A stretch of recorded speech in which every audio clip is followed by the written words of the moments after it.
അമ്പലത്തേക്ക് പോയി മടങ്ങി വരുന്ന വഴിയാണ് ഞങ്ങൾ ഈ പുള്ളുപാടത്ത് ഇറങ്ങിയത്. അമ്പലത്തേക്ക് പോകുമ്പോൾ നമ്മളിവിടെ ഇറങ്ങിയൊന്നുമില്ല.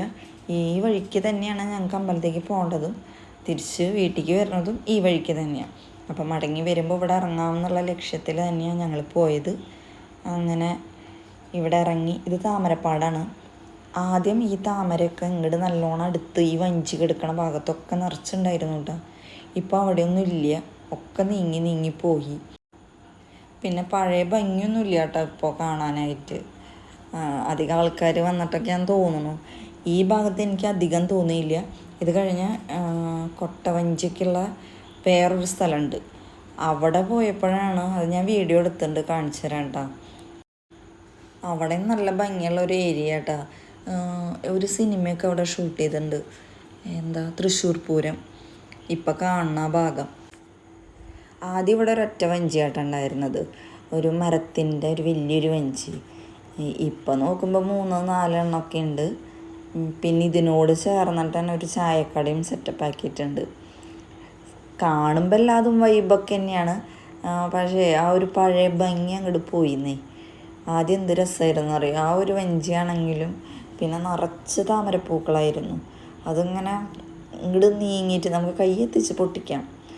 ഇപ്പം കയ്യെത്തിച്ചിട്ട് പോയി നമ്മൾ നീന്തി ചെന്ന് വേണം പൊട്ടിക്കണമെങ്കിൽ, അങ്ങനത്തെ ഒരു അവസ്ഥയായി. ഇതാ താമരപ്പാടത്തിൻ്റെ ഓപ്പോസിറ്റുള്ളൊരു ഭാഗമാണ് കേട്ടോ.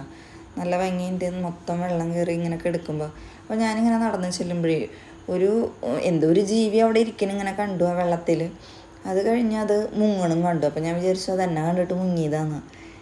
പിന്നെ അതല്ല എനിക്ക് അത്ഭുതം തോന്നിയത്, അത് ആ വെള്ളത്തിൽ നിന്ന് പൊന്തിയിട്ട് പറന്നു പോണ ജീവി. അത് എന്ത് ജീവി? ഇങ്ങനെ വെള്ളം കാണുമ്പോഴേ അതിലേക്കൊന്ന് ഇറങ്ങണം എന്നൊരാഗ്രഹം ഉണ്ടായിരുന്നു. നോക്കുമ്പോൾ വലിയ കുഴപ്പമില്ല, ഇറങ്ങാമെന്നുള്ള ഒരു കണ്ടീഷൻ കാണുന്നുണ്ട് അവിടെ.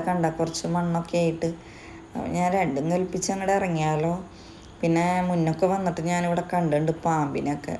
അപ്പോൾ ആ ഒരു പേടിയും ഉള്ളിൽ വെച്ച് ഞാനൊന്ന് ഇറങ്ങി. പിന്നെ അത് താഴ്ന്നു പോവോ ഒന്നും വലിയ ധാരണയില്ലല്ലോ, നമുക്ക് പരിചയമില്ലാത്തൊരു സ്ഥലമല്ല. പിന്നെ ഞാൻ തന്നെ അവിടെ ഉണ്ടായിരുന്നുള്ളൂ. എന്തുതന്നെയായാലും ഞാൻ പതുക്കെ പേടിച്ചാണെങ്കിലും ഇറങ്ങി. അങ്ങനെ ഞങ്ങൾ അവിടെ നിന്ന് പതുക്കെ തിരിച്ചു. ഇനി അടുത്ത സ്ഥലത്തേക്ക് പോണ വഴിയൊക്കെ കാണാനായിട്ട് നല്ല ഭംഗിയാട്ടോ. അവിടെ നിർത്തിയിട്ട് പ്രത്യേകിച്ചൊന്നുമില്ല, ഈ ഒരൊറ്റ കാഴ്ച തന്നെയുള്ളൂ. ഇവിടെ എത്തിയപ്പോൾ ഇതായിരുന്നു അവസ്ഥ. ഫുള്ള് വണ്ടികളും മനുഷ്യരേലും കൂടുതൽ പട്ടികളും ഉണ്ട് കേട്ടോ. ഈ കടകളൊക്കെയുള്ള കാരണം തോന്നുന്നു കുറേ പട്ടികളുണ്ട്. 1-2 ഞാൻ വീഡിയോ എടുത്തിട്ടുണ്ട്. ചിലവരൊക്കെ കിട്ടും കൂടിയില്ല, അതുപോലെ ഒരു ഓടിപ്പോണത്. ഭക്ഷണമൊക്കെ കഴിക്കാനായിട്ട് അത്യാവശ്യം കിട്ടുന്ന കാരണം തോന്നുന്നു. പിന്നെ ഓരോന്ന് വാങ്ങി കൊടുക്കണമുണ്ട്. ഒരു പട്ടീനെ മാത്രമേ എനിക്കൊരു ക്ഷീണമായിട്ട് തോന്നിയിട്ടുള്ളൂ, ബാക്കിയുള്ളതൊക്കെ ഗുണ്ടുപണികളാണ്. ഈ പാലത്തുമ്മയൊക്കെ നിന്നിട്ട് പണ്ട് ഫോട്ടോ എടുത്തിട്ടുണ്ടെങ്കിൽ എന്ത് ഭംഗിയായിരുന്നു, ഇപ്പോൾ ഒരു ഭംഗിയില്ല. ഇവൻ ഇച്ചിരി ഇണക്കുള്ള കൂട്ടത്തിലാട്ടോ. ഞാൻ ആദ്യം വിചാരിച്ച് ഈ ഒരു പയ്യൻ്റെ കൂടെ വന്നിട്ടുള്ള പട്ടിയാണെന്ന് വിചാരിച്ചത്. പിന്നെ മനസ്സിലായത് ആ ഭാഗത്തുള്ളതാണ്. അപ്പോൾ കുറച്ച് നേരമൊക്കെ ഞാനും ഇവൻ്റെ പിന്നാലെ നടന്നു. എവിടേക്കും മണപ്പിച്ച് പോകണമെന്ന് ചിന്തിച്ചുകൊണ്ടിരിക്കുമ്പോഴേക്കും കാര്യം പിടുത്തം കിട്ടി. ശൂശൂനായിരുന്നു. അത് കഴിഞ്ഞ് വീണ്ടും അവൻ എൻ്റെ അടുത്തേക്ക് ഒന്ന് വന്നു. ഇത്തിരി പേടിയൊക്കെ ഉണ്ട്. ഇങ്ങനെ അലഞ്ഞ് തിരിഞ്ഞ് നടക്കണവരല്ല, പിടിച്ച് കടിക്കണ വീഡിയോ ആണ് ഇപ്പോൾ കൂടുതൽ കാണുന്നത്. അപ്പോൾ എന്തിനാ വെറുതെ ഇരന്ന് വാങ്ങണമെന്ന് വെച്ചൊരു കയ്യകലം നീങ്ങി നിന്നു. അത് കഴിഞ്ഞ് ഇതാണ് ഈ പാലം, കൊട്ടവഞ്ചിയൊക്കെ. ഇന്നിപ്പോൾ അധികം ആൾക്കാരൊന്നും ഇതിൽ കയറാനായിട്ടൊന്നുമില്ല. എല്ലാവരും കണ്ട് ആസ്വദിക്കുന്നവർ തന്നെയുള്ളൂ. അല്ലാണ്ട് ഇപ്പോൾ വഞ്ചിയിൽ കയറി പോവാനായിട്ട് അധികം ആൾക്കാരൊന്നും ഇല്ല. അവിടെ കുറച്ച് ആൾക്കാർ ഇരിക്കുന്നുണ്ട്. അവർ ഹിന്ദിക്കാരാണ് കേട്ടോ. അവർക്ക് ഇരിക്കാൻ കസേരയൊക്കെ ഇട്ട് കൊടുത്ത് അതിങ്ങനെ ഗൈഡന്മാരുണ്ടെന്ന് തോന്നുന്നു. വഞ്ചിയിലൊക്കെ പോയി വന്ന് ഇരിക്കുകയാണ്. അത് കഴിഞ്ഞ് ഇരുന്നുകൊണ്ട് ആസ്വദിക്കുക അവർ. ഞങ്ങൾ കുറച്ച് നേരം ഇവിടെ നിന്ന് ചുറ്റിക്കറങ്ങി. ഇതാണ് ഇത്തിരി ശോഷിച്ചൊരാൾ. എനിക്കിവനെ ഇത്തിരി ഒരു പേടി ഉണ്ടായിരുന്നു. അധിക നേരം അവിടെ നിന്നില്ല, വേഗം ചാടി അവിടെ നിന്നും രക്ഷപ്പെട്ടു. ഈ പാലത്തിൻ്റെ അടുത്ത് ഒരുപാട് ചായക്കടയുണ്ട്. ഞങ്ങൾ വരുന്ന സമയത്ത് ഒരെണ്ണം ഉണ്ടായിരുന്നുള്ളൂ. ഇപ്പോൾ ഒരു 2-3 അങ്ങനെ, 3 എന്നല്ല 4-5 അങ്ങനെ അടുപ്പിച്ചുണ്ട്. അപ്പോൾ ഇവിടെ ഇരുന്ന് ഫുഡ് കഴിച്ചുകൊണ്ട് ആസ്വദിക്കാം.